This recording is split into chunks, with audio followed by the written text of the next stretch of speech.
नमस्कार साथियों, आज हम बताने जा रहे हैं कि काली हल्दी की खेती कैसे करें। इस फसल की इतनी मांग है यूट्यूब पे, लोगों को जानकारी पता नहीं है, इसलिए हम जानकारी देने के लिए अभी हमने अपना चैनल चालू किया है और उस पे ये पहला वीडियो डाला है। हमारे चैनल का नाम है औषधि खेती। चलिए अब जानकारी की ओर बढ़ते हैं। आज मैं फिर से अपने खेत में आया हूँ। इस साल फिर मैंने काली हल्दी की खेती की है। पिछले साल जब मैंने काली हल्दी की खेती की थी, तो उस समय मैं डरता था कि इसका मार्केट कहाँ है, कैसे मैं ऐसे इसे बेचूंगा, इसकी कैसे देखभाल करूंगा।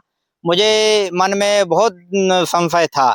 लेकिन जब मैंने काली हल्दी की खेती की तो मुझे कोई दिक्कत नहीं आई, क्योंकि इसमें ना कोई रोग लगा, ना कोई बीमारी, ना कोई इसमें कीटाणु लगे, ना इसमें कोई दवाई, ना कोई स्प्रे करना पड़ा मेरे को।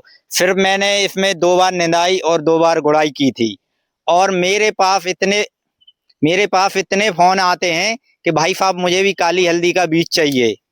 तो इसलिए इसी मांग को देखते हुए इस साल फिर मैंने काली हल्दी की खेती की है। काली हल्दी का रिस्पॉन्स अच्छा है। और इसकी मार्केट की बात करें तो मार्केट का अभी मुझे जरूरत नहीं पड़ा, मैंने अभी बाहर कहीं भिजवाई नहीं है, क्योंकि बीज में इसकी इतनी डिमांड है कि मेरा पूरा माल घर से बिक जाता है।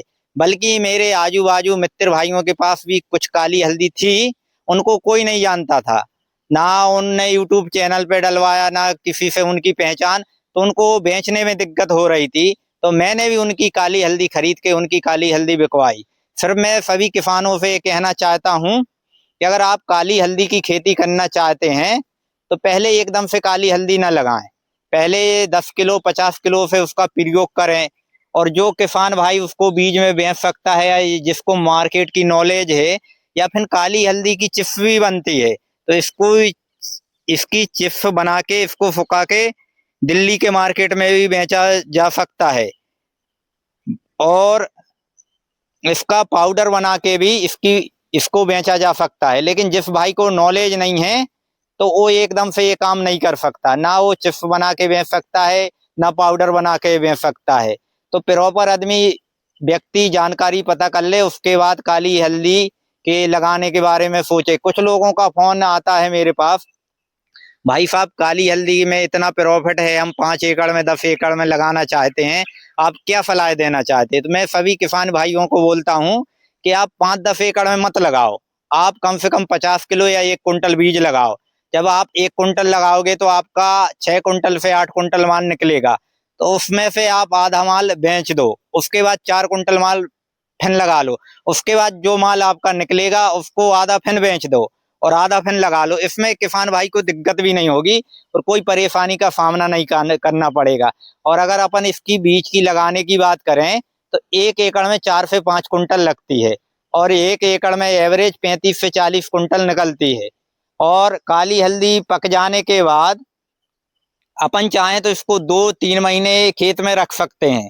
खेत में रखने का ये फायदा होता है कि अपन घर में खुदाई करके रख लेते हैं और अपनी काली हल्दी अगर अपन सेल नहीं कर पाते हैं तो सूखने लगती, उसका वजन कमने लगता है और वो अंकुरित हो जाती है। कुछ किसान भाई उस समय अप्रैल में मई में लगाते नहीं है, वो जून में लगाना चाहते हैं, तो दिक्कत होती है। अगर जो भाई जून में लगाना चाहता है तो हम क्या करते हैं, काली हल्दी का बीज, कुछ बीज हम खेत में पड़ा रहने देते हैं। जो आदमी जून में लगाता है उसको जून में खुदाई करके देते हैं और वो खेत में पड़ा रहने से वो खराब नहीं होती, बल्कि और अच्छा कंद बड़ा होता है और ग्रोथ करता है।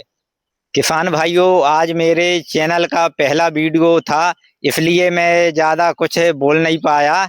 और मेरे चैनल को फॉलो करें, क्योंकि मैं जबलपुर ज़िले से हूँ। जबलपुर ज़िले में अभी औषधि की खेती कम हो रही है, तो मैं औषधि की खेती में इस साल अफगंदा भी चालू कर दिया है, ईरानी करकरा की भी करता हूँ और कस्तूरी भिंडी भी लगी है मेरी 2 एकड़ में।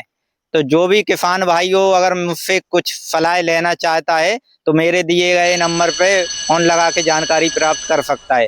और जिसको भी काली हल्दी का बीज चाहिए तो वो मुझे फरवरी के बाद फोन लगाए। नमस्कार।